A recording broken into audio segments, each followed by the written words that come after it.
सिद्धेभ्यः ॐ नमः सिद्धेभ्यः ॐ नमः सिद्धेभ्यः ॐ शुद्धात्मने नमः।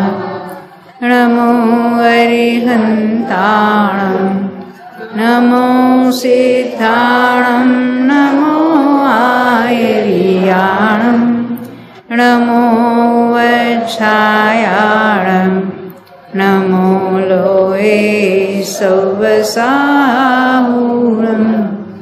सम्यक् दर्शन चरण गुण कायक कर्मिथि पाय केवल ज्ञान उपाय प्रभु भये भजो शिवराय।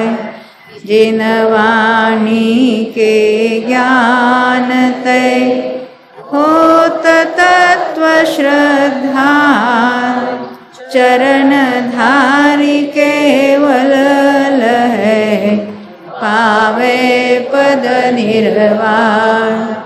नेमि चंद आह्लाद कर माधव चंद प्रधान नमो जासु जासते जाने निज गुण था लब्धि सार को पाय करि के क्षपणा सार हो है प्रवचन सार सो समय सार अविकार। जिनेंद्र भगवान की वाणी में हमें चारों ही अनुयोगों का उपदेश प्राप्त हुआ है।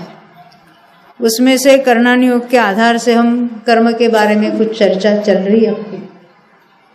जैसे हमने बंध के बारे में बंध की विच्छुत्ति देखी है। विच्छुत्ति का अर्थ अभी उसको बंधना रुक जाता है, उसको कहेंगे बंध की विच्छुत्ति। और वो कहाँ कहने में आती है? जिस गुणस्थान तक बनती है उस गुणस्थान के ऊपर नहीं बनती है तो उसकी बंध विच्छित्ति उस पर्टिकुलर गुणस्थान में हुई ऐसा कहेंगे। तो बंध विच्छित्ति पहले गुणस्थान में कितनी थी? 16। बंध पूछ रही, उदय नहीं। दूसरे में 25, तीसरे में 0, चौथे में 10, पांचवें में 4, छठे में 6, सातवें में 1 देवायु, आठवें में 36, 2, 30 और 4, नौवें में 5 और 10वें में 16 और 11, 12 में 1 और 13 में 1। ये तो हुई बंध की बात। अब उदय विच्छित्ति की बात करते हैं हम। पहले गुणस्थान में या तो 5 कहेंगे या 10 कहेंगे। अगर पहले में 5 कहते तो दूसरे में 9 कहने पड़ेंगे और पहले में 10 कहते तो दूसरे में 4 कहेंगे। तो दूसरे की 4 कौन सी है? अनंतानुबंधी। कितने आसान है। और पहले की 5 फिक्स कौन सी है? मिथ्यात्व, सूक्ष्म, साधारण, अपर्याप्त और आतप। और बाकी जो 10, 5 जो है इधर या उधर लेनी है। एकेंद्रिय, स्थावर, द्विंद्रिय, तीन्द्रिय, चतुरिंद्रिय। लोगों को भी मौका देना है बोलने का। आप ही सब बोलोगे तो लोग घर चले जाएंगे, आप दोनों ही रह जाएंगे यहाँ पर। तो दूसरे की और पहले की हमने देखी। तीसरे गुणस्थान की उदय की विच्छित्ति, जिसका उदय है आगे कहीं नहीं है। अरे वाह, सम्यक मिथ्यात्व। ये सब मेरिट लोग है हमारे, है ना। Merit batch. हम पूना में शिविर करते थे, पूना वाले आए क्या? कहाँ वो आशित और दर्शन तो चला गया। आशित, हाँ, ये हमारे मेरिट बैच के स्टूडेंट थे सब। आप जैसे छोटे छोटे बच्चे थे सब, ऐसे 15 बच्चे थे। तो तब मैं गुणस्थान सिखाती थी। संगीता के बच्चे छोटे थे, वो तो कैसे करते, हम सिखाने के बाद एक लड़की जाके सामने बैठती थी शास्त्र लेकर, और दूसरी आके उसके नमस्कार करती थी। मैं मुनि हूँ क्या, नमस्कार क्यों कर रहे, यहाँ तो परिग्रह है ना। ऐसे एक दूसरे को सिखाते। ये छोटे बच्चे, माँ उनकी परेशान होती थी, एक माँ नहीं सबकी माँ है। तो हमें बोल रहे इनको, हमको आपने क्या सिखाया, हमें तो मुश्किल खड़ी कर दी हमारे लिए। क्यों, ये आते जाते सबको सिखाते हैं क्या निमित्त से कार्य नहीं होता। बीमार पड़ गए तो दवाई भी नहीं खाते हैं, क्योंकि निमित्त से कार्य नहीं होता। भले उनकी भूल हो रही है, क्योंकि निमित्त तो होता ही है। देखो इतने बच्चे, छोटे बच्चे भी कितना विचार करते हैं, और वो बीज जो अंदर पड़ा है वो बिल्कुल काम करेगा ही। वो यहाँ सब आ गए, इसमें से कितने बड़े बड़े डॉक्टर्स हैं। उनकी बहन पल्लवी अभी ऑस्ट्रेलिया में है ना, वहाँ पर वो जैन तत्व परिचय का अभ्यास कर रही है, दूसरों को सिखा भी रही है। यानी ये छोटे बच्चों में ये जो बीज डालोगे तो बिल्कुल उनके लाइफ सुधर जाएगी, भले वो किसी भी फील्ड में चले जाएंगे, कोई चिंता नहीं करने की। और ये जल्दी पिकअप करते हैं, बड़े नहीं समझते इतने, ये बच्चे समझते हैं। और हमको तो उनको घर में रखते हैं, उनको क्या कहते हैं, अरे हम ही नहीं समझते, आप क्या समझोगे आप जो नहीं समझेंगे वो समझेंगे। अरे वो भी जीव है ना, 8 साल का बच्चा केवल ज्ञान ले सकता है, तो ये क्यों नहीं सीख सकते। तो हमने 2 गुणस्थानों की देखी। तीसरे गुणस्थान में सम्यक मिथ्यात्व, चौथे गुणस्थान के उदय की विचित्ति 17 की थी। तो उसमें कैसे हमने हिसाब लगाया था, पहले गति की बात सोचो। देवगति के 2, नरगति के 2, उनकी गत्या पुण्य तो हो गई, उसमें आयु की 2, और शरीर वैकृक अंगों का। फिर 2 गत्यानुपूर्वी मनुष्य और तिर्यंच की। अब किसकी बात रहेगी, क्या रह गया, देवायु नरकायु, हाँ उसको हमने काउंट नहीं किया था। और 3, अरे वो कषाय रह गए ना अपने, अप्रत्यक्ष अनावरण 4, हाँ। और फिर दुर्भग, अनादेय, अयशस, कीर्ति, ये चौथे की हुई। 5वें की 8, वहाँ का कषाय, प्रत्यक्ष अनावरण। और तिर्यंच गति 5वें गुणस्थान तक जाते हैं, तो उस संबंधी प्रकृतियाँ बताना। कौन सी तिर्यंच गति, अभी गत्यानुपूर्वी नहीं कहना, तिर्यंच आयु, तिर्यंच गति है तो नीच गोत्र, और उन्हीं के साथ उद्योत हो सकता है, उद्योत हो सकता है किसी को, उसको भी वहाँ पर लेना। ये 5वें गुणस्थान वाली उदय विचित्ति हुई 8 की। छठे गुणस्थान में कितनी लिखी है वहाँ पर, 5। ये कौन सी हो सकती है, तो 3 तो हमने निद्रा ली, 3 निद्रा, कौन सी, ज्ञान बुद्धि, निद्रा निद्रा, और प्रचला प्रचला। और कौन सी 2 रही गई, आहारक शरीर और आहारक अंगोपांग, जिसका उदय का छठे में ही होता है, आगे कहीं नहीं होता। ऐसी कौन सी 4 बातें हैं, अभी जिसको मालूम है जरा शांति रखना, कि जो एक साथ नहीं होती। एक है आहारक शरीर, हाँ नेमिन भाई, औपशमिक सम्यक्त्व, आहारक शरीर बनाना, यानी वो आहारक का योग वगैरह, और मन परे ज्ञान, और परिहार विशुद्धि संयम। एक है तो दूसरा नहीं होगा, क्या कह रहे, नहीं, हाँ आपको नहीं मालूम कौन सी 4 बातें एक साथ नहीं हो सकती। जिसको मन परे ज्ञान है उसको वो कौन सा आहार का योग नहीं होगा, और दूसरी कौन सी, परिहार विशुद्धि वाला संयम नहीं होगा। प्रथम ऑप्शन या औपशमिक सम्यक्त्व के साथ ये अन्य 3 नहीं होगी। ये 4 में से कोई एक होगा तो अन्य 3 नहीं होगी। ये सहज रूप से ऐसी बातें होती है। अब हम यहाँ तो उदय की विचित्ति देख रहे हैं, छठे गुणस्थान तक की देख ली। 7वें गुणस्थान में उदय है और आगे नहीं है, ऐसे। हाँ आप जरा शांति रखो, पीछे किसी को उत्तर देने दो। हाँ 7वें गुणस्थान की बात देख रहे हैं हम, वहाँ तक उदय है। हाँ हाँ कौन सी, सम्यक प्रकृति। और क्या होगा, सहनन, सहनन, कौन से 3, नीचे के 3। उसका अर्थ क्या है, ऊपर के 3 सहनन वाले ही ऊपर जा सकते हैं, श्रेणी चढ़ सकते हैं। उपशम श्रेणी तो 3 सहनन वाले चढ़ सकते हैं, ऊपर के 3। और क्षपक श्रेणी मात्र पहला जो है वज्र वृषभ नाराज सहनन, उसके साथ वाला ही जीव, उसके उदय वाला जीव ही क्षपक श्रेणी चढ़ सकता है। ऐसा सहज निमित्त नैमित्तिक संबंध है। वो सहनन उनको कुछ ऊपर चढ़ने के लिए मदद करता है ऐसा नहीं है। परंतु जो क्षपक श्रेणी चढ़ते उसकी कंडीशन क्या है? वो सहनन होना चाहिए। और क्या चाहिए कंडीशन? क्षपक श्रेणी चढ़ना है ना, तो और क्या कंडीशन होगी? आयु का बंध करने वाले को क्षपक श्रेणी नहीं चढ़ी जाएगी, क्योंकि जो आयु का बंध करता है उसको आगामी भव नक्की है। अभी वो उपशम श्रेणी वाले चढ़े, क्षपक श्रेणी नहीं चढ़ सकता। तो यहाँ हमको क्या देखना है? कौन सी हम देख रहे? 7वें गुणस्थान की उदय की विच्छित्ति, 3 सहनन, कौन से? नीचे वाले, और एक कौन सा? सम्यक प्रकृति। 8वें गुणस्थान का सबसे आसान है। कितने हैं? 6 है। कौन सी 6? हास्य, रति, अरति, शोक, भय, जुगुप्सा, 8वें गुणस्थान।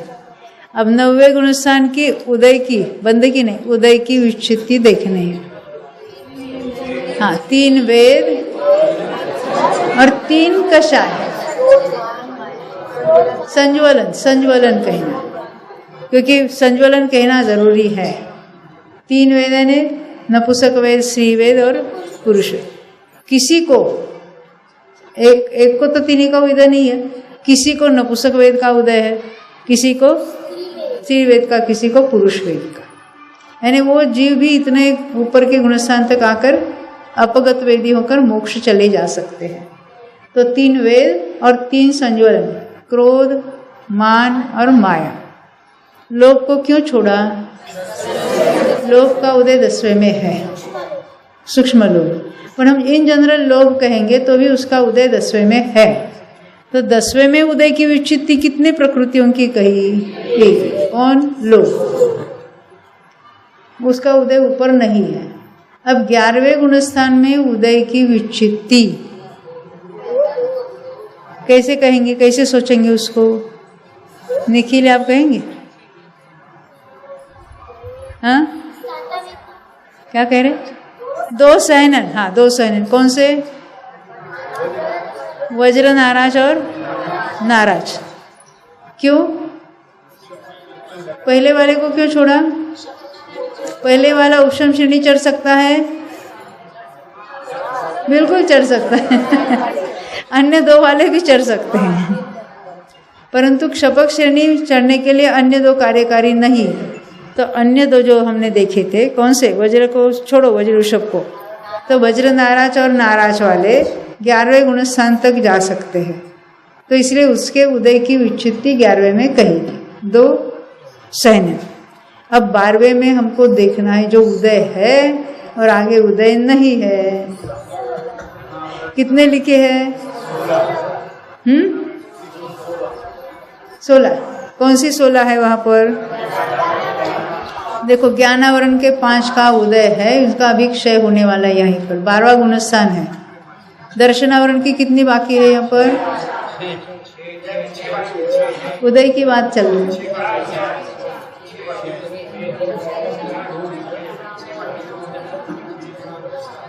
उदय की कौन सी? स्त्यान वृद्धि वगैरह कहाँ तक उदय था? 6ठे तक। फिर निद्रा प्रचला का उदय कहाँ तक है? 12वें के उपांत्य समय तक, और अंत समय में बाकी 4। यानी वो 6 लिए ना हमने। तो ज्ञानावरण की 5, दर्शनावरण की 6, अंतरा की 5, यानी ये 16 हो गई। समझ में आती है ना बात? अभी कौन सी रह गई? 12वां गुणस्थान हो गया ना। हाँ, अब 13वां गुणस्थान। अभी 13वें गुणस्थान वाले को घाती कर्म कुछ बाकी है क्या? नहीं। हमने ये तो याद किया ना, कौन से? चौघाती कर्मसु। हाँ, क्या क्या? हाँ, 63 प्रकृति गिना। कर्म की 63 प्रवृत्तियों का घात करके क्षय करके केवल ज्ञान हुआ।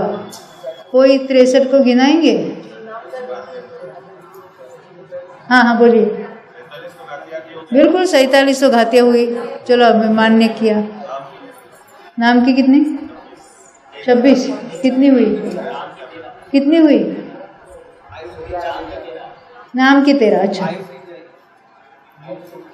3 आयु का क्षय किया।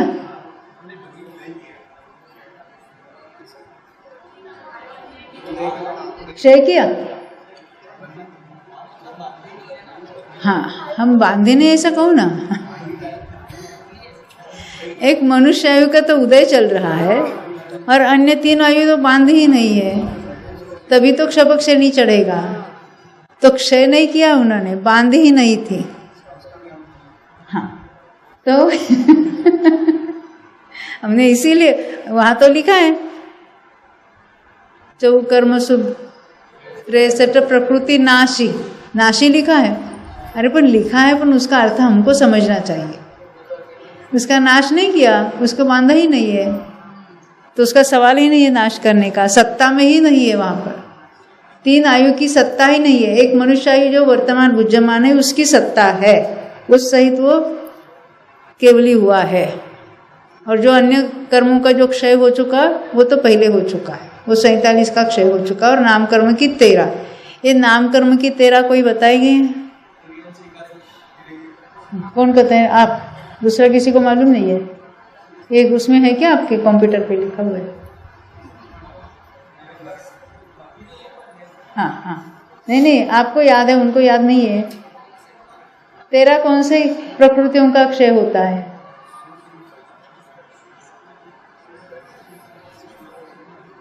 याद है? हाँ बोलो, माइक दे दो उनको। है उनके हाथ में है ना? उसके चल नहीं रहे। दूसरा ले लो, दूसरा माइक ले लो। हाँ तिर्यंच्या गत्यानुपूर्वी हाँ सूक्ष्म साधारण अपर्याप्त इंद्रिय नाम कर्म की प्रकृति। एक मिनट कंफ्यूजन हो फिर से दोबारा। 11 जो है उसमें से 2 नरक गति की है। 13 में से 2 नरक गति और तिर्यंच एकादश है। हाँ तो तिर्यंच गत्यानुपूर्वी।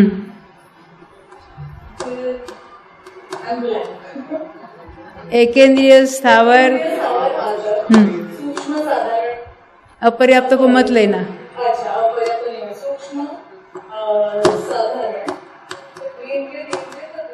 द्विंद्रिय तीन्द्रिय चतुरेंद्रिय बताए क्या? बताया ना? देखो तिर्यंच गति। हाँ आप बताना चाहते हैं ना? बोल। उद्योग भी लेना है, गिनाओ अभी। देखो नरक गति की 2 है और तिर्यंच की है एकादश यानी 11। हाँ गिनाओ अभी, माइक पर बोल।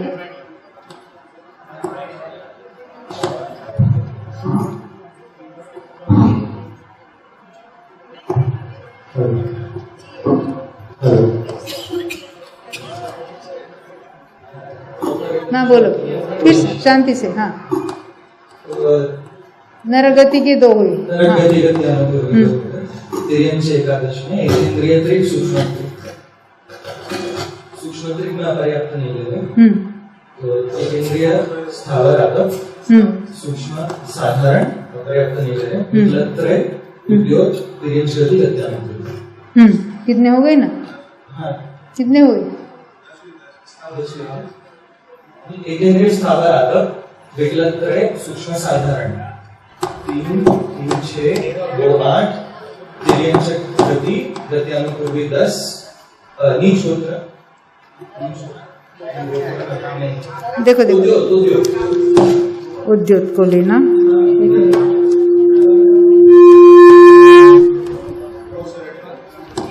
एक मिनट, हम सत्व की विच्छिति देखते हैं ना? नहीं, इनका इसका इस तरह से है। हाँ जिन प्रकृतियों का उदय केवल तिर्यंच में होता है उनको कहते हैं तिर्यंच एकादश। तिर्यंच गति आवाज करो भाई।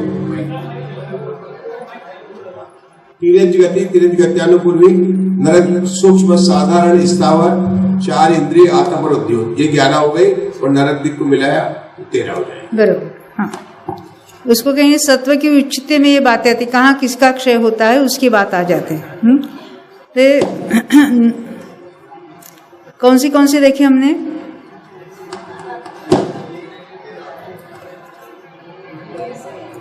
उदय की विच्छित्ति बताना ही था ना हमने, तो कौन सी 13 का क्षय होता है ऐसा भी पूछा था। ये 63 प्रकृतियों का हिसाब चल रहा था, उदय की बात नहीं हो रही। 63 प्रकृतियां कौन सी थी उसका हिसाब चल रहा था। तो 47 तो हमने घाती कर्म की बताई, 3 तो आयु बांधी नहीं है, 50 हो गए। अभी तो 13 का हिसाब लगाना है। वो 13 कौन सी है? तो उसमें हमने देखा था, क्योंकि क्षय किया है ना उसका, जिनका क्षय किया है उसकी बात चल रही है। तो नरक गति नरक गत्यानुपूर्वी, तिर्यंच गति तिर्यंच गत्यानुपूर्वी, फिर आतप उद्योत, एकेंद्रिय स्थावर सूक्ष्म साधारण, द्विंद्रिय तीन्द्रिय चतुरिंद्रिय, इतने का हो जाता है। हाँ, परंतु अपर्याप्त को नहीं लेना है, बस इतना। हाँ, आतप उद्योग दोनों ही लेना होगा, आतप आ जाएगा। बरोबर। एक बार बता लीजिए कि धवला पुस्तक 1 में जब सूत्र नंबर 21 की व्याख्या की गई, संयोग केवलिति, तो वहां पर 60 प्रकृति को नाश करके केवल ज्ञान हुआ लिखा है। धवला पुस्तक 1 में देखना आपने, अगर 3 आयु तो बंदी नहीं तो उसको नाश करने की क्या जरूरत है, वो नहीं गिनते। वो बिल्कुल ये तो कहने की पद्धति है उसको। हाँ, यानी वो क्षपक्षणी कौन चढ़ता है? क्षयिक समय दृष्टि चढ़ेगा। तो वो 7 प्रकृतियां उसकी सत्ता में तो है ही नहीं है, 7 नहीं है और 3 आयु बांधी नहीं है, तो कितनी प्रकृतियों की सत्ता सहित वो क्षपक्षणी चढ़ेगा? 138। हाँ, जिसके तीर्थकर नहीं बांधा है उसमें से और एक कम करो, आर्ग द्विक नहीं बांधा है उसका और 2 कम कर दो। इस तरह से उसका हिसाब लगा सकते हैं। हमें तो मैक्सिमम पॉसिबिलिटी समझनी है।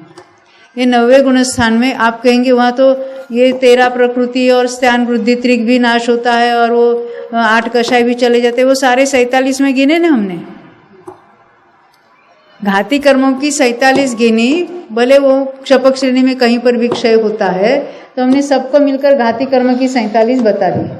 कहाँ किसका क्षय होता है उसकी चर्चा गौण करो, तभी कितनी रह गई? घाती की 47 हुई, 3 आयु बांधी नहीं है, और वो तो अनंतानुबंधी मिथ्यात्व गया, वो भी हमने गिन लिया, किसमें? घाती में ले लिया। अब रही कितनी? 13 का हिसाब रह गया। तो 13 का हिसाब में नरक गति की 2 और जो 11 है उसको कहेंगे तिर्यंच एकादश। कौन कौन सी बताई हमने? तिर्यंच गति तिर्यंच गत्यानुपूर्वी 2 हो गई, एकेंद्रिय स्थावर और आतप 3 हो गई, द्विंद्रिय तीन्द्रिय चतुरिंद्रिय और 3 हो गई, उद्योग भी लेना है वहाँ पर। और कौन सी रह गई? सूक्ष्म और साधारण, ये 11 हो गए। समझ में आई? अपर्याप्त को यहाँ नहीं लेना है, वो आगे जाके 14वें में चली जाएगी। हाँ, जोर से। ये हमने 63 प्रकृतियों का हिसाब आपको पूछा था, उदय की बात नहीं हो रही है। 63 प्रकृतियों का नाश कर अर्यंत होते ऐसा जब कथन आता है उसकी बात हमने बीच में उठाई है। अभी हमारी उदय विच्छित्ति पूरी नहीं हुई है। कहाँ तक देखी थी?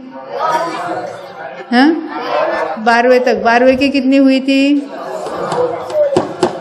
कौन सी? 16, ज्ञानावरण की 5, दर्शनावरण की 6 और अंतराय की 5। यहाँ तक बात ख्याल में आई?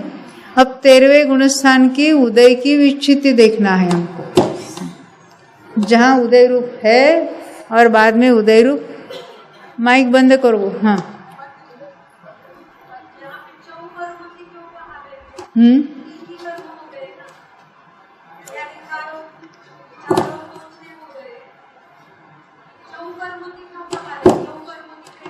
वही इसीलिए हम आपको पूछ रहे थे। 4 कर्मों की 63 होती ही नहीं है, ख्याल में है ना? 4 कर्मों की तो 47 हुई और आयु कर्मों की 3 ली हमने, और फिर नाम कर्म की 13 ली। पर वहाँ तो हम गाते हैं ना चौकर्म की, चौकर्म अच्छा, इन्होंने कहा सहित, चौकर्म से ने सहित वाली बात लेना। हाँ ठीक है, घाती सहित की बात है वहाँ पर। अब उदय विच्युति हमको लेना है 13वें गुणस्थान की। अभी कर्म कौन से बचे हैं 13वें के लिए? मूल प्रकृति,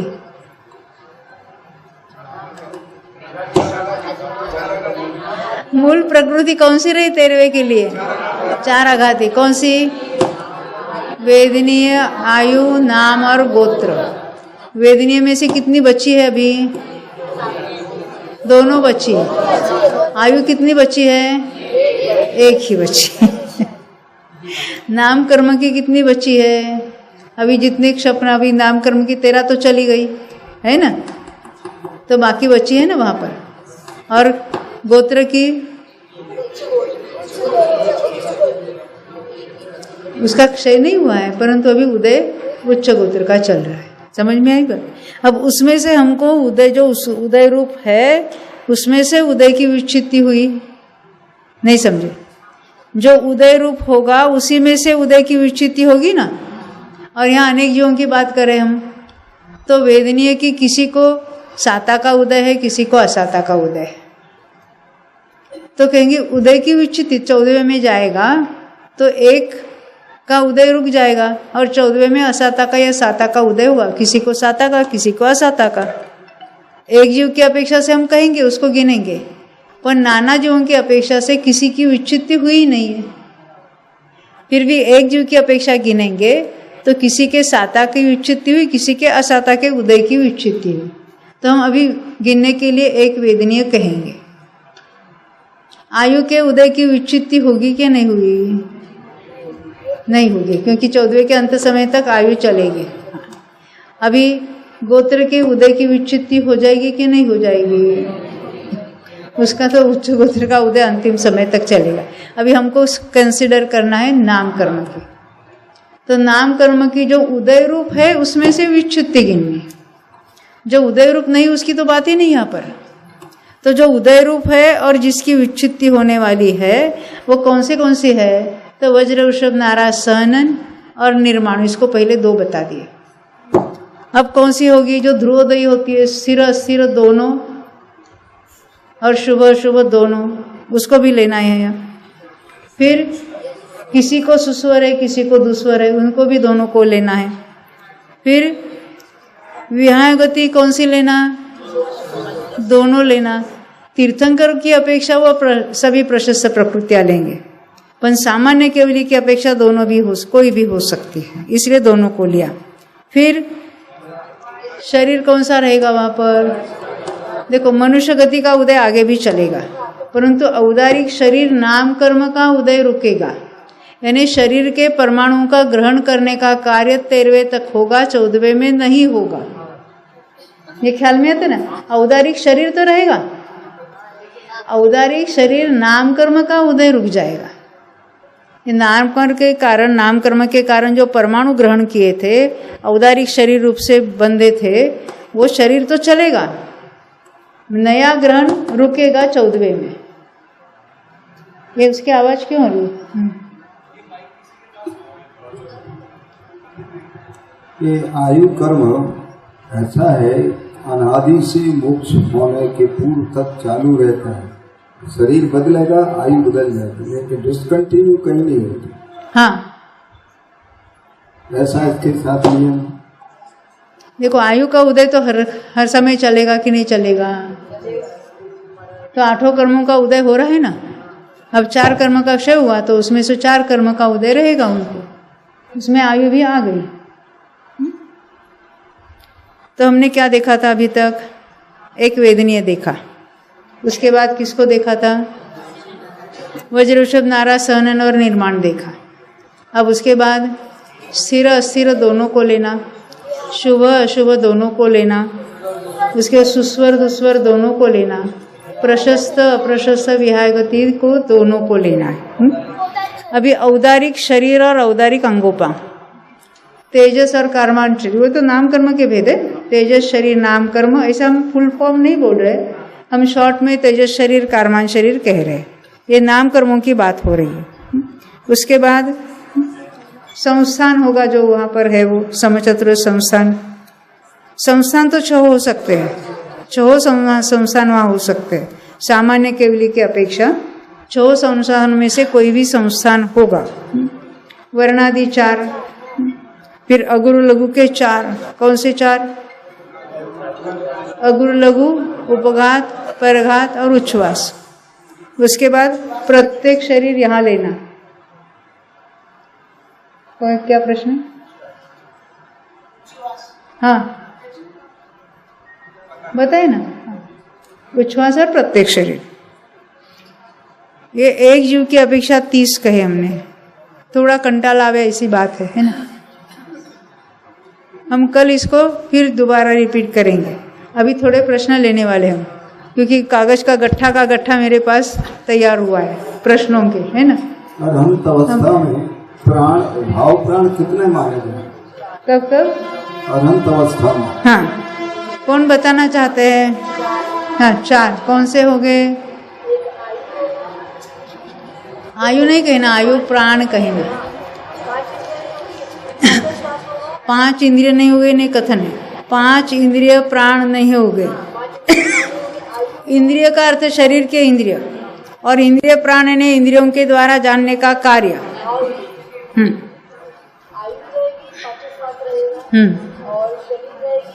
शरीर नहीं, काय बल प्राण, प्राणों के नाम लेना है। वचन बल प्राण होगा कि नहीं होगा? होगा। आपको ऐसा कहना है, देखो प्राण कितने होते हैं? 10। तो 5 इंद्रिय प्राण, 3 बल प्राण, 1 श्वासोश्वास प्राण, 1 आयु प्राण। दो संयोग केवली को कितने हैं? तो वचन बल प्राण और काय बल और फिर श्वासोश्वास प्राण और आयु प्राण, ये 4 हुए। अब अयोगी को कितने हो गए इसमें से?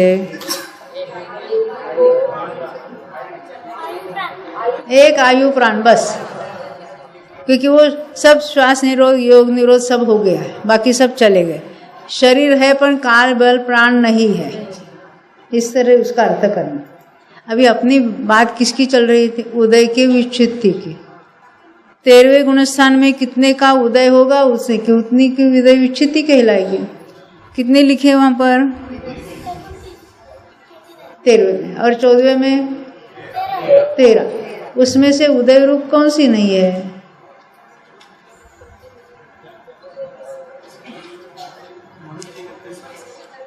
मनुष्य गत्यानुपूर्वी सत्ता में है, उसका उदय नहीं है। अभी हम ये उदय की विच्छित्ति वाली बातें कल देखेंगे। अभी थोड़ा हम ये जो प्रश्न है ना इतने सारे, हाँ नहीं कराएंगे। हाँ बिल्कुल सामान्य परिचय कराएंगे, क्योंकि उसमें बहुत सारे नए शब्द है, नए प्रोसेसेस भी है। क्योंकि क्या है, रात को इतने देरी से उसको हम वो कर्णों के नाम सिखाएंगे तो रात को आपको नींद नहीं आने वाली है। ये ज़्यादा गाड़ी आएगी, कुछ ही तो एक तो होगा, यही सो नहीं जाना फिर। हाँ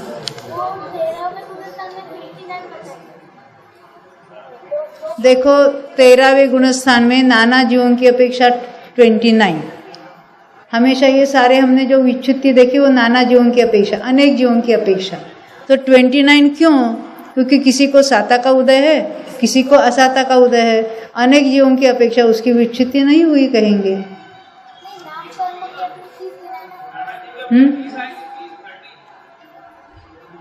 नाना जीवों की अपेक्षा विच्छित्ति हुई क्या उसकी?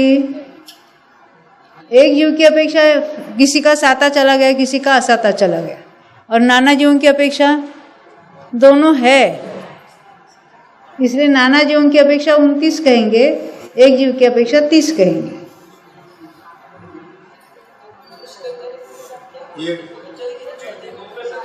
हाँ जी, हाँ जी। इसके लिए ये बोल रहे करण का नाम करने के लिए होमवर्क दे सकते हैं। हाँ। मैं 2 लाइन बोलना चाहता हूँ, सब लोग उसको सोचे कि नाम निकलते कि नहीं निकलते। ये बोलने के लिए बोल सकता हूँ? हाँ बोलिए बोलिए। सब लोग लिखिए। उपाध्याय परमेश्वरी ने कहा है कि जो अनंत और सिद्ध की आराधना करता है उसके निधत और निकाचित कर्मों का बंध नहीं होता है। इस वाक्य में 10 करण के नाम आ जाते हैं। कल आप सोच के बताइएगा। फिर से बोल देता हूँ, फिर से बता देता हूँ।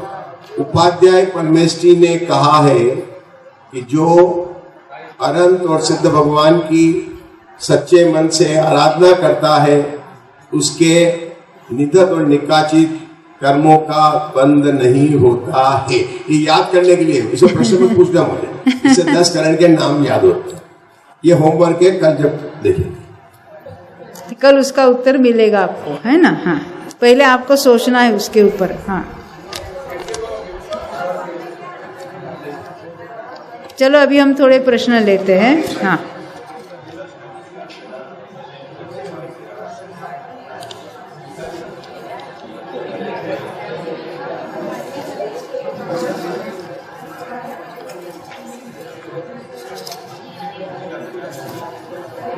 इतने ये प्रश्न आए हैं ना अलग अलग।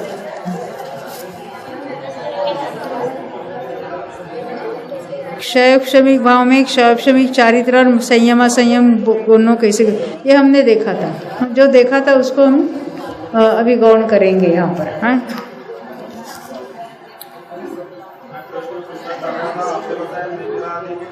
कार्य होता है, बारहवें गुणस्थान में निद्रा और प्रचला का उदय मन में देखी है, वो नहीं के बराबर है ना, कितना अनुभाग, परंतु वहां तक उसका उदय केवल ही नहीं जाना है।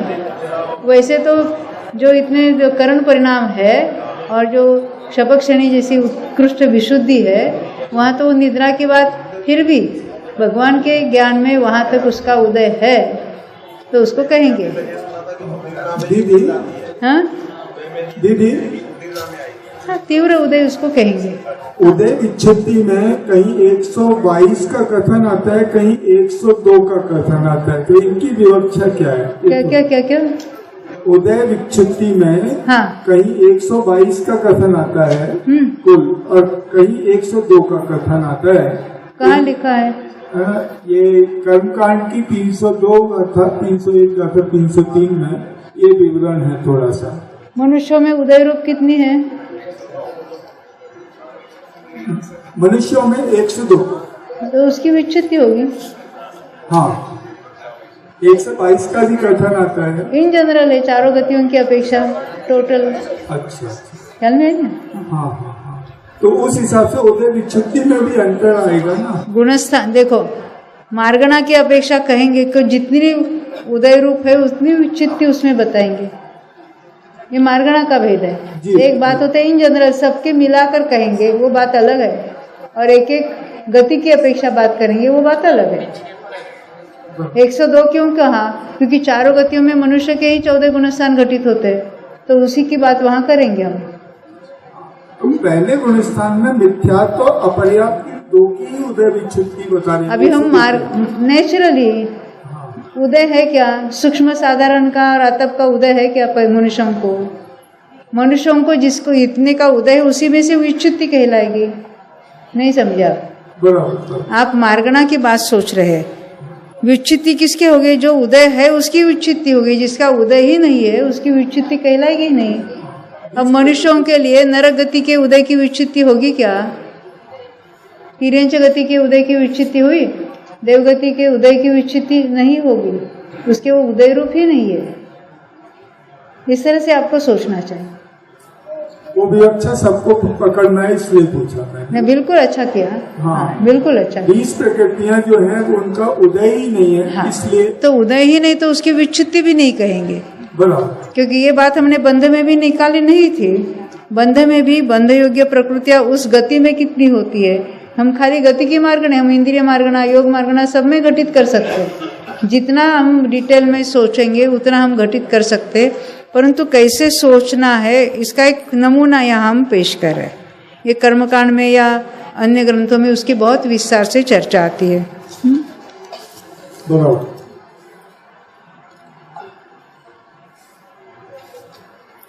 जिसकी चर्चा हो चुकी है उसके हमने निकाले।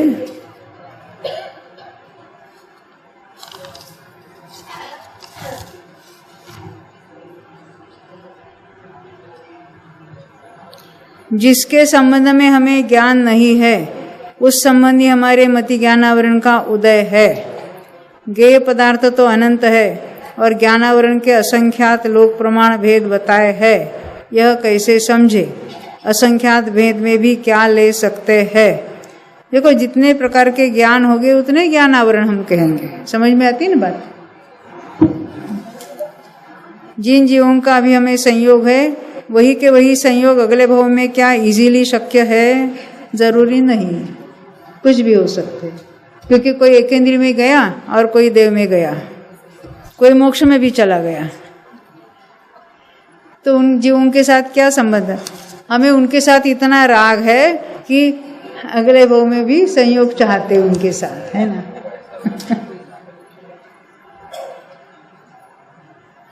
एक शैक्षणिक समय का कागज छाछर सागर, वो हमने देखा था, पहले ही देखा था।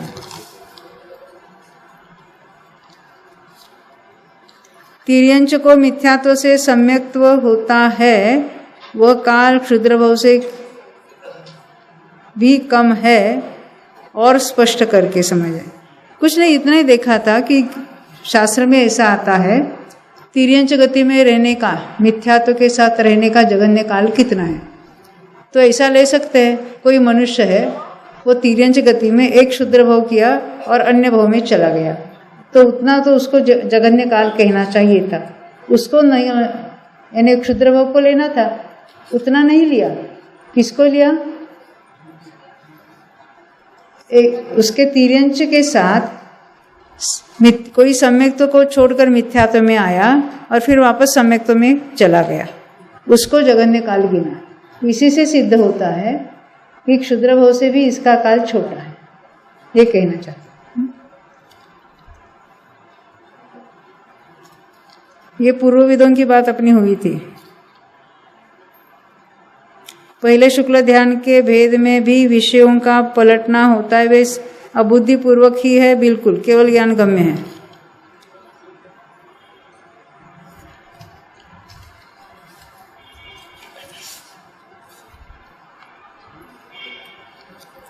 पुद्गल द्रव्य में कंपन समझ सकते हैं, जब जीव पुद्गल है ही नहीं तो जीव में कंपन कैसे हो सकता है? तो कंपन होने के लिए क्या पुद्गल होना आवश्यक है? जीव के भी प्रदेश है, उसका भी अपना कुछ सब्सटेंस है, तो उसके आत्म प्रदेशों का कंपन, चंचलता तो हो ही सकती, उसी को कंपन कहेंगे। आयु बंध के पहले मौके में, यानी पहला अवसर आया, आयुष बंध होने पर भी उर्वरित 7 मौकों में फिर से आयुबंध कैसे हो सकता है? किसी को होता है, किसी को नहीं भी होता है। किसी को एक बार में आयुबंध होता है, किसी को 2 बार में, किसी को 8वें बार हो सकता है, पहली बार हुआ 8वें बार हुआ, ऐसा भी हो सकता है। इन्हीं कॉम्बिनेशन पॉसिबल है। अगर है तो पहले मौके पर आयुबंध होने वाले का कुछ मतलब ही नहीं। कैसे नहीं रहा? वो परमाणु तो छोड़कर नहीं गए, 2 बार 4 बार जो बंधेंगे तो उसके निषेध कॉमन हो गए सब। वो परमाणु उतने ग्रहण किए उसने, 1 बार में नहीं तो 8 बार में। आयुबंध में अनुभव बंध को कैसे समझेंगे? हम भी नहीं समझते अभी भी, यानी उसका एग्जैक्ट कार्य क्या है वो नहीं समझते।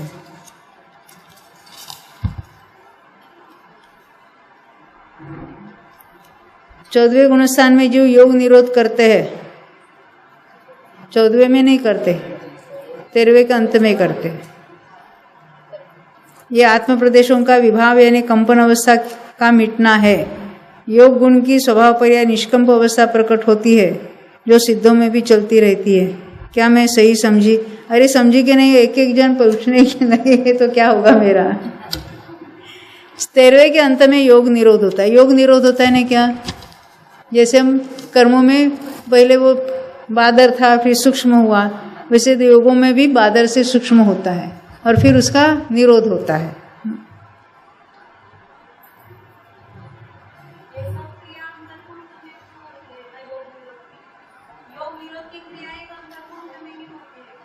हाँ,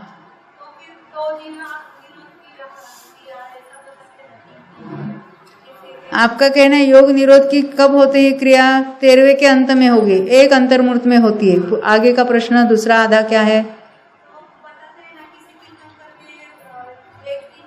फिर से बोलो। वो कह रहे हैं कि हम बता दें कि एक दिन 2 दिन में योग हुआ, ऐसा कुछ ऐसा नहीं होता है। ये बताते, हमने भी सुना है। 3-3 दिन तक योग निरोध नहीं होता। पता है, धनतेरस के दिन ऐसा हुआ वैसा हुआ।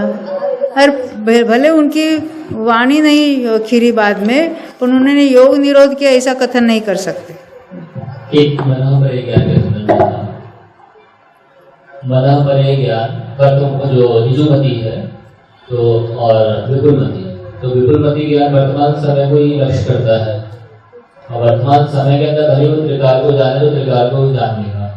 फिर आगे जब काल की बात आई तो उसमें 6-7 भाव लिखे, तो दोनों का तालमेल कैसे बैठे?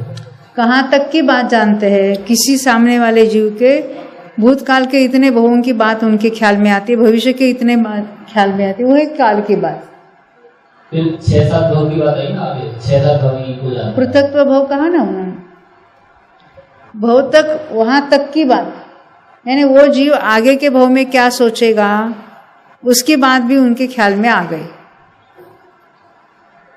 मतलब विपुलमति वर्तमान समय वाले को जानेगा, मतलब वर्तमान समय में जो सोच रहा है केवल उसी को जानेगा, और जो सोच नहीं, उसकी लिमिट अलग अलग बताइए। अब फिर से उसको सुनना।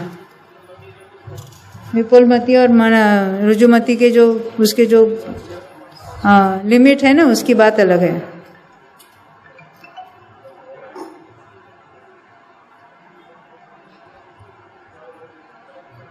ये सब बहुत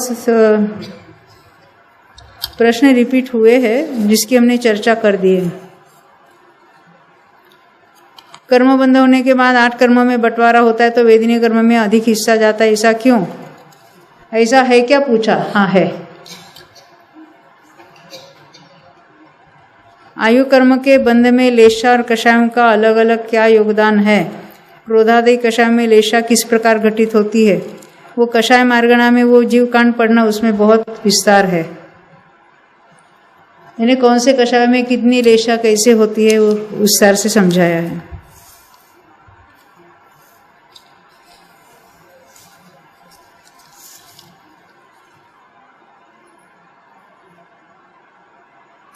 नाम कर्म की पिंड प्रकृति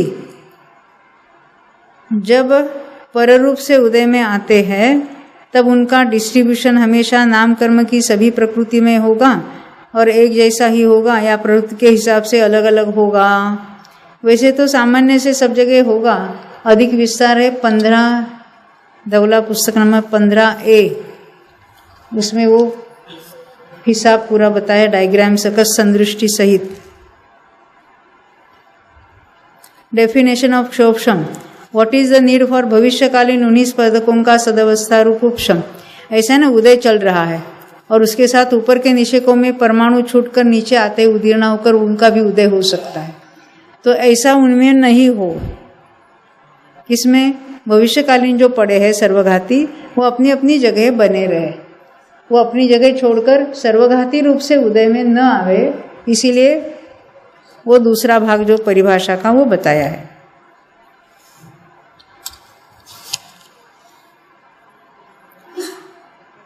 हमें बंध जो होता है वो हमारे भाव और परिणाम से होता है, करेक्ट? अच्छा, कर्म तो सिर्फ निमित्त है। अच्छा, क्वेश्चन कहाँ हुआ? अच्छा, करेक्ट है कि नहीं पूछ रहे? अच्छा, भेद विज्ञान बिना राग के कैसे करना? अरे, भेद विज्ञान के लिए राग की क्या जरूरत है?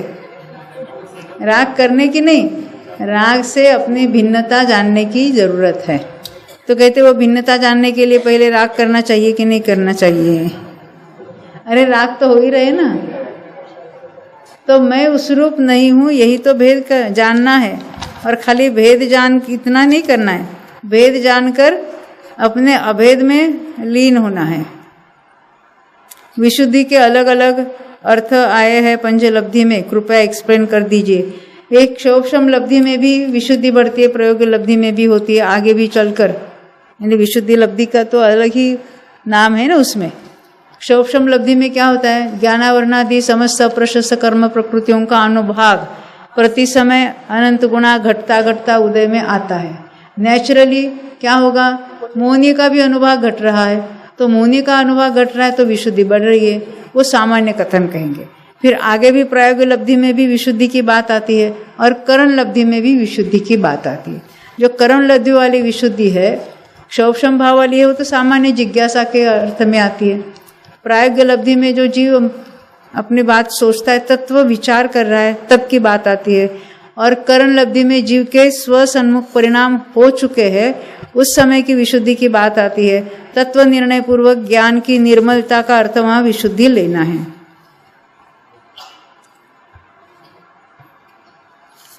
ये हुंडा सर्पिन को भी वैसे ही रखते हैं।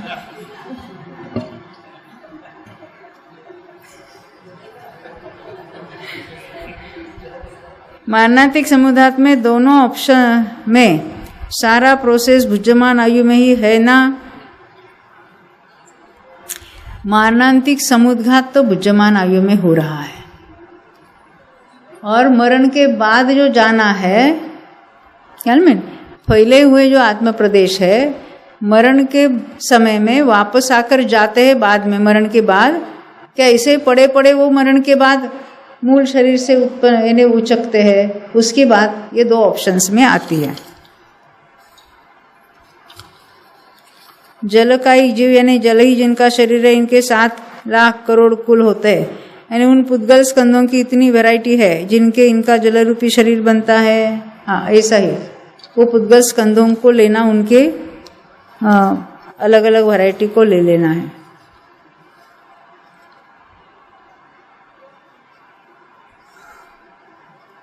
कल हमने समझा था कि 14वें गुणस्थान में साता असता वेदनीय का उदय होता है, अयोगी केवली उसमें जुड़ते नहीं है। जुड़ने के लिए मोह कहाँ है उनके पास? उस अपेक्षा वह उदय कार्यकारी नहीं है, ऐसा नहीं है। यहाँ असाता का इतना मिनिमम बंद हो गया है कि नहीं के बराबर एक कारण। और साता असाता का उदय कैसे कहलाता है? संयोगों का लक्ष्य करके यह जीव इष्ट अनिष्टपना की कल्पना करके स्वयं सुखी दुखी होता है, उस अपेक्षा से साता असाता कहने में आता है। यहाँ मोहनीय तो है ही नहीं है, तो साता हो या असाता हो नहीं के बराबर है। असाता का भी उदय है, फिर भी ये किसमें निमित्त होते हैं? तो इंद्रिय जनित जो सुख दुख है उसमें निमित्त है। यहाँ इंद्रिय ज्ञान भी नहीं है और इंद्रिय सुख भी नहीं है, तो वहाँ उसमें कोई उसका फल मिलने की कोई भी वैसी संभावना नहीं है। असता का जो अपन ये अर्थ ले रहे हैं कि वो इष्ट अनिष्ट कल्पना जो कर रहा है, परंतु जैसे अपन ये कहते हैं कि असता का उदय नहीं है, किसी जीव को साता का उदय नहीं, वो निराज को है, तो 6ठे 7वें में है, 8वें में है, वहां पर साता का उदय अगर आ रहा है तो उसका आकार क्या बताएं किसी को, यदि बताना हमारे में विराज है कोई। देखो, जो साता रूप से बंदी है, प्रकृति जुदी जुदी है ना, बंदी है ना, उसमें कोई तो भेद है। साता प्रशस्त प्रकृति है, असाता अप्रशस्त प्रकृति है, और जिन परिणामों के कारण बंदी है, उन उसका फल जैसे मिथ्या दृष्टि उसका लक्ष्य करके, संयोगों का लक्ष्य करके, क्योंकि मोहनीय है वहां पर, वो जैसा सुखी दुखी होता है। क्या मुनिराज ऐसे अनुकूल में इष्ट उनको अच्छा लगता है, कितनी ठंडी हवा आ रही है, या अभी कितनी तकलीफ हो रही है, कपड़े बिना वस्त्र बिना ऐसे बहुत तकलीफ हो रही, ऐसे तो उनके परिणाम नहीं है। तो संयोगों का लक्ष्य करके उनके इष्ट अनिष्टपना उत्पन्न ही नहीं होते। तो क्यों नहीं होते? उनका मोह उतना चल गया है। तो ऐसे में साता का क्या आकार, उदय का क्या आकार दिखा कि बस है उनका, वो उसमें वो मोहनीय के अभाव में उनका फल नहीं के बराबर है। पर हम कहेंगे वो साता का उदय असाता का उदय, ऐसा कहेंगे। बंध अलग बात है, उदय अलग बात है। उसमें कौन से गुणस्थान तक कैसी कैसी होती है बात, वो तो सब पूरी लब्धि सार का विषय है उसमें। हाँ, जैसे करण आदि परिणामों में प्रशस्त परिणामों का तीव्र अनुभाग बढ़ता चला जाता है, बढ़कर सत्ता का अनुभाग भी बढ़ता है और उदय में भी बढ़ते हुए अनुभाग का उदय आ जाता है।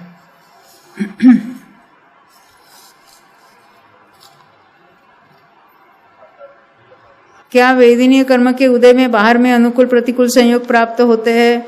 वो कहने की पद्धति है ना, कौन से संयोग अनुकूल होते हैं, कौन से प्रतिकूल होते हैं? ये पंखा घूम रहा है, अनुकूल है कि प्रतिकूल है? बोलो। बाहर बारिश पड़ रही है, अनुकूल है कि प्रतिकूल है? आप कहेंगे हमको रूम में जाना है तो प्रतिकूल है, और वो किसान बेचारा राह देख रहा है 4 महीने से, उसके लिए अनुकूल है। तो संयोग अनुकूल होते कि प्रतिकूल होते हैं? तो संयोग यानी पुद्गल है ना, और किसको संयोग कह रहे?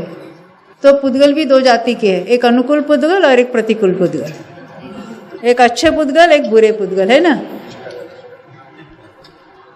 ये हमारी मान्यता है अनुकूल प्रतिकूल की। संयोग तो संयोग होते हैं, वो हमारे कारण नहीं होते हैं, हम उनका लक्ष्य करके सुख दुख रूप परिणमित होते हैं। इंद्रिय सुख इंद्रिय दुख रूप, वो अतीन्द्रिय सुख वाली बात नहीं है।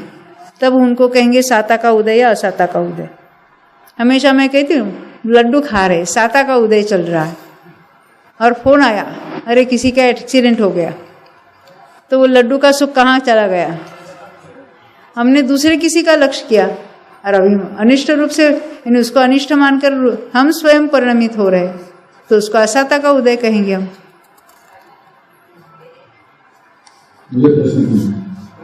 देखो आगे जरा। मुझे प्रश्न पूछना है। हाँ हाँ। नरक में नीच गोत्र के साथ शायद संयोग दर्शन भी हो सकता है? होता नहीं है, यहाँ से लेकर वहाँ जा सकता है। हाँ हाँ। नरक जाने का भी उधर शायद संयोग दर्शन चालू है, लेकिन उधर गोत्र नीच है, वैसे तिर्यंचों को भी नीच गोत्र है। तिर्यंच में भी नीच गोत्र होता है, उधर पंचम दर्शन हो सकता है। शाइक के साथ पंचम नहीं होता। हाँ? शाइक के साथ पंचम नहीं होता। हाँ। शाइक के साथ चौथा ही रहेगा। उधर तिर्यंचों में पंचम दर्शन होता है औषधि, औषमिक के साथ होता है, वेदक के साथ हो सकता है, शाइक के साथ नहीं। ये आगे प्रश्न जरा आगे है। हाँ। इसके साथ मनुष्यों में भी नीच गोत्र वाले को संयोग दर्शन हो सकता है, नेचों को हो सकता है संयोग दर्शन, नेचों को या नीच गोत्र वाले मनुष्यों को। देखो खाली नीच गोत्र इसलिए नहीं होता ऐसा नहीं है, वो 5वें गुणस्थान के बाद उसको उच्च गोत्र भी कहने में आता है, ऐसा कथन आता है। जो नीच गोत्र वाले हैं या लेच लोग हैं, लेच लोग, वो शूद्र वगैरह जो है ना, उसको भी सम्यक तो प्राप्त हो ही सकता है। तो उद्देश्य मेरा तो संयोग दर्शन हो सकता है, लेकिन उनका गोत्र नीचे रहेगा, हो सकता है। 5वें गुणस्थान के ऊपर अगर जाते तो उच्च गोत्र कहलाता है, क्योंकि उनकी जो सब प्रवृत्ति वगैरह। हाँ अभी पहले गुणस्थान में है सम्यक। हाँ अनाचार कर रहे हैं, लेकिन उधर उद्देश्य बनने पर उनको संयोग दर्शन प्रकट हो गया, तो उनका गोत्र नीचे रहता है क्या? देखो यहाँ चक्रवर्ती के साथ आते हैं तो उनका सब आचरण बदल जाता है ना। हाँ। तो उसको 5वें गुणस्थान के बाद उसको उच्च गोत्र कहने में आता है। हाँ 5वें के बाद सब कहते हैं। अगर वेदिनी के उदय में क्या है, संयोग नहीं मिलते, बाह्य संयोग नहीं मिलते, तो हमें संयोग में जो पैसा गाड़ी अनुकूल प्रतिकूल, हाँ और क्या देव गुरु शास्त्र आदि मिलते हैं, उसमें कौन से कर्म का उदय होता है? ये जो संयोग है वो हमारे कर्म के कारण नहीं आते, संयोग के कारण होते हैं। हम उनका लक्ष्य करके अनुकूल प्रतिकूल यहाँ प्रतीत होते हैं, फिर कहने के लिए कहेंगे हमारे पुण्य का उदय है तो हमें सच्चे देवगुरु शास्त्र मिले, कहने की पद्धति है ना। हम कहेंगे ना कि भाग्यवंतना काने ये बात पड़ती है, ऐसा कह रहे हम, ख्याल में आती है ना बात। तो नहीं किसी को कुधर्म धारण करने के बाद वो अपने आप को पुण्यशाली माने, तो क्या सच में वो पुण्य का उदय है? कौन सा? कोई अपने आप को कुधर्म धारण करने के बाद अपने आप को बहुत भाग्यशाली माने, तो ये पुण्य का उदय भी नहीं। देखो मिथ्यात्व वाला महान पाप पड़ा है वहाँ, वो उसको मान रहा है पुण्य, उसका कहे का पुण्य, उसको तो द्रव्य है। कर्णान योग में तो उसको पाप द्रव्य कहा है, मिथ्या दृष्टि को। साता का जो अपन भेद वर्गीकरण कर रहे हैं, मान्यता को जो अपना फोकस कर रहे हैं कि उसको वो अच्छा मानेगा तो उसको साता बोलेंगे, बुरा मानेगा तो असाता बोलेंगे, तो वो देवगुरु में उसको अच्छा लगे कि बुरा लगे, मिला तो पुण्य के उदय में, पुण्य के उदय में मिला ऐसा हम कहेंगे, परंतु पुण्य भी अलग अलग जाति के हो गए ना। जिसको खाने को मिला तो पुण्य के उदय में मिला। अगर अभी हम कल चर्चा करेंगे एक्स्ट्रा, क्योंकि अभी समय हो गया हमारा, 1 घंटा पूरा हुआ। मेरे थे हाँ सुनाओ। यदि जैसे अभी समझो को संयोग की बात करते हैं, तो समझो कि मेरे को एक गाड़ी मिली है, समझो मारुति मिली है, और एक भाई साहब को मर्सिडीज मिली है संयोग में। तो वो जो संयोग मिला है उसमें कोई कर्म का निमित्त है कि अगर कर्म का निमित्त नहीं है तो वो क्या चीज है? वो तो स्वयं अपने कारण आई हुई चीजें है, और हम मान रहे वो मेरे कारण है, मेरे कारण आई है। कहने के लिए कहेंगे पुण्य का उदय है, कहेंगे उसको। जनरल तो कथन ऐसा ही होगा, क्योंकि उसके तो उसमें सुख बुद्धि भी हो रही है कि नहीं हो रही है। हम कहेंगे साता का उदय चल रहा है उसके, और वो कुत्ते को भी मिलती है मर्सिडीज। बराबर, वही प्रश्न था, आगे वही कहने वाला था। अब यहीं रुकते, हम बाकी चर्चा कल करेंगे। बोलो 2400 भगवान जय।